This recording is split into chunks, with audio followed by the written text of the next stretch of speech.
Assalamualaikum warahmatullahi wabarakatuh. Perkenalkan, nama saya Bintang Hasbi Fadilah dengan NIM 55522000073 dari kelas 5B mata kuliah Teori Akuntansi Fakultas Ekonomi dan Bisnis Universitas Sultan Ageng Tirtayasa. Pada kesempatan kali ini saya ingin menjelaskan sedikit mengenai kompensasi eksekutif atau executive compensation yang ada di bab 10 buku Teori Akuntansi karya William Scott. Untuk mempersingkat waktu, langsung saja kepada materinya. Yang pertama, overview. Menurut Scott, pada tahun 2000, rencana kompensasi eksekutif adalah kontrak agen antara perusahaan dan manajer perusahaan yang mencoba untuk menyelaraskan kepentingan pemilik dan manajer dengan mendasarkan kompensasi manajer pada satu atau lebih tindakan dari upaya manajer dalam mengoperasikan perusahaan. Banyak rencana kompensasi didasarkan pada dua ukuran usaha manajer, yaitu laba atau pendapatan bersih dan harga saham. Artinya jumlah bonus, saham, opsi, dan komponen lainnya dari gaji eksekutif yang diberikan pada tahun tertentu tergantung pada kedua laba bersih dan kinerja harga saham tersebut. Lalu, apakah kontrak insentif itu perlu? Menurut Fama, pada tahun 1980 mengatakan bahwa kontrak insentif dari jenis yang dipelajari pada kontrak keagenan antara pemilik perusahaan dan manajer tidak diperlukan karena pasar tenaga kerja manajerial mengendalikan moral hazard. Fama juga berpendapat bahwa untuk manajer tingkat bawah, setiap kelalaian akan terdeteksi dan dilaporkan oleh manajer di bawah mereka yang ingin maju. Artinya, proses internal pemantauan beroperasi untuk mendisiplinkan manajer yang mungkin kurang tunduk pada disiplin pasar tenaga kerja manajerial itu sendiri. Sehubungan dengan kemampuan reputasi manajer untuk mengendalikan moral hazard, Fama tidak mempertimbangkan bahwa manajer mungkin dapat menyamarkan efek pengabaian, setidaknya dalam jangka pendek, dengan mengatur pelepasan informasi.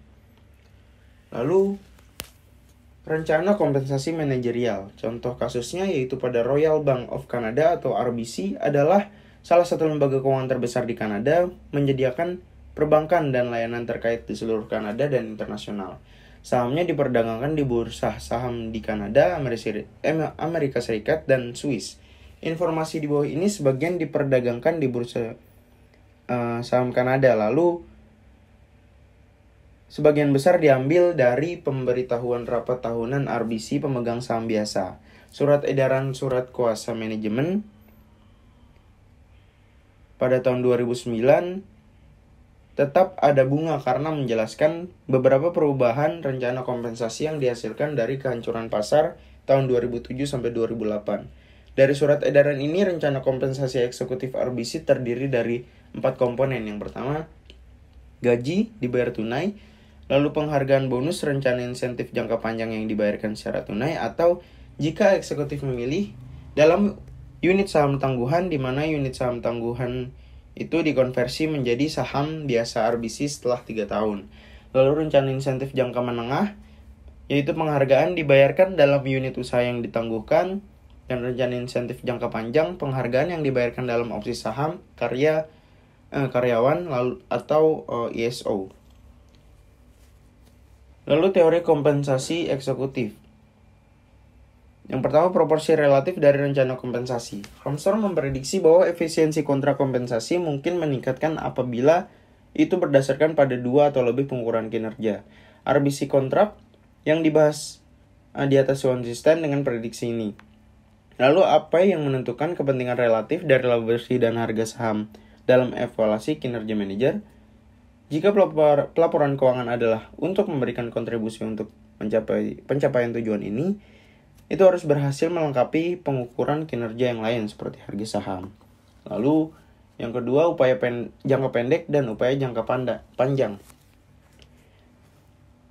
Seperti terlihat di tabel bahwa terkait aktivitas, upaya jangka pendeknya adalah pengendalian biaya, pemeliharaan, moral pekerja, periklanan, dan aktivitas harian lainnya. Dan upaya jangka panjangnya adalah perencanaan jangka panjang, R&D, dan akuisisi. Lalu terkait net income yang dihasilkan, upaya jangka pendeknya adalah kebanyakan pada periode berjalan, lalu upaya jangka panjangnya mungkin pada periode berjalan, namun lebih banyak pada periode selanjutnya. Karena alokasi effort manajer tidak dapat diamati secara langsung oleh pemilik perusahaan, maka salah satu kemungkinan untuk mengatasinya adalah dengan kompensasi berdasarkan kedua pengukuran kinerja, baik yang kongruen maupun yang tidak kongruen. Kemungkinan lainnya adalah multi-period kontrak antara pemilik perusahaan dan manajer yang berakhir pada tanggal yang sudah ditetapkan, di mana pada akhir setiap periode, kontrak akan dinegosiasikan sehingga manajer mengetahui kompensasi di mana di masa depan kan, termasuk laba pada effort LR yang sekarang. Lalu peran risiko dalam rencana kompensasi. Penting untuk menyadari bahwa risiko kompensasi mempengaruhi bagaimana manajer menjalankan perusahaan jika risikonya terlalu kecil. Effort manajer akan rendah, namun jika terlalu besar risikonya, manajer akan kurang investasi pada proyek yang beresiko meskipun akan menguntungkan bagi pemegang saham yang beragam. Cara lain mengendalikan risiko adalah akuntansi yang konservatif dan melalui Dewan Komite Kompensasi. Watts berpendapat bahwa akuntansi yang konservatif meningkatkan efisiensi kontrak dengan membatasi kemampuan manajer untuk menaikkan laba saat ini dan kompensasi dengan mencatat keuntungan yang belum direalisasi. Dengan komite kompensasi mempunyai tanggung jawab besar dalam menentukan jumlah kompensasi baik dalam bentuk tunai ataupun saham dan mempunyai fleksibilitas untuk memperhitungkan kejadian khusus, misalnya kerugian yang disebabkan item dengan persistensi lemah.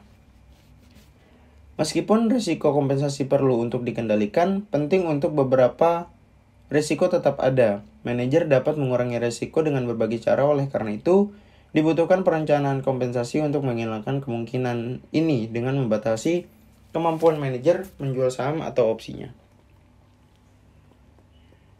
Lalu penelitian kompensasi empiris. Hasil empiris menunjukkan bahwa komite kompensasi seperti investor rata-rata cukup canggih dalam penggunaan informasi akuntansi dan harga saham. Sama seperti pengungkapan penuh informasi akuntansi keuangan yang relevan dengan nilai, akan meningkatkan penggunaan informasi ini oleh investor, pengungkapan penuh atas informasi penata layanan yang informatif, akan meningkatkan penggunaannya oleh komite kompensasi. Dengan demikian mempertahankan dan meningkatkan peran laba bersih dalam memotivasi kinerja manajer yang bertanggung jawab. Lalu politik kompensasi eksekutif. Pada tahun 1990, Jensen dan Murphy atau GM mempublikasikan suatu artikel kontroversial mengenai kompensasi bagi top manager. Mereka memberikan argumen bahwa CEO tidak dibayar overpaid, tetapi kompensasi yang mereka terima ternyata tidak langsung berhubungan dengan kinerja, karena kinerja manajer diukur berdasarkan perubahan nilai dasar atau market value perusahaan, yaitu berdasarkan perubahan yang terjadi di dalam kesejahteraan para pemegang saham. Namun ada beberapa argumen terkait dengan pernyataan GM. Diharapkan bahwa hubungan antara pembayaran dan kinerja akan rendah untuk perusahaan yang besar karena efek dari ukuran.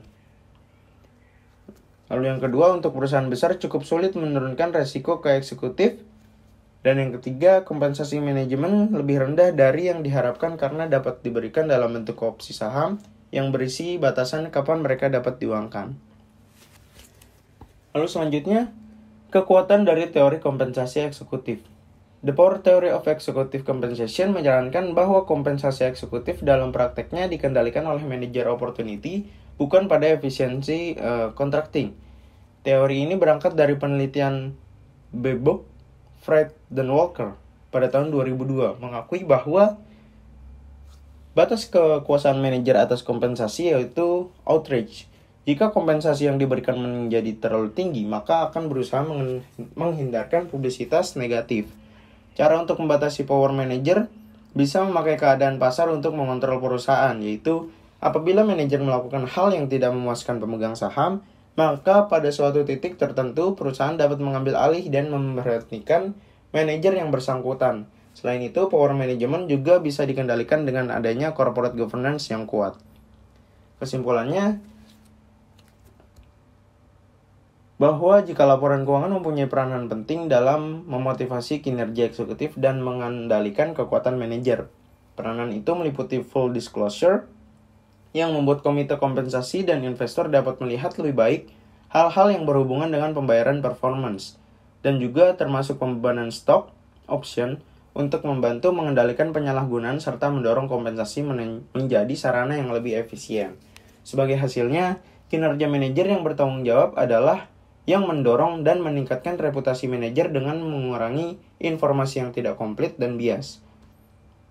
Dan ini akan meningkatkan operasional pasar tenaga kerja manajerial, sebuah tujuan yang sama penting untuk mempromosikan keputusan investor yang baik kepada masyarakat dan meningkatkan operasional dalam pasar sekuritas. Mungkin itu yang bisa saya sampaikan sedikit mengenai kompensasi eksekutif. Semoga bermanfaat, kurang lebihnya mohon dimaafkan. Wassalamualaikum warahmatullahi wabarakatuh.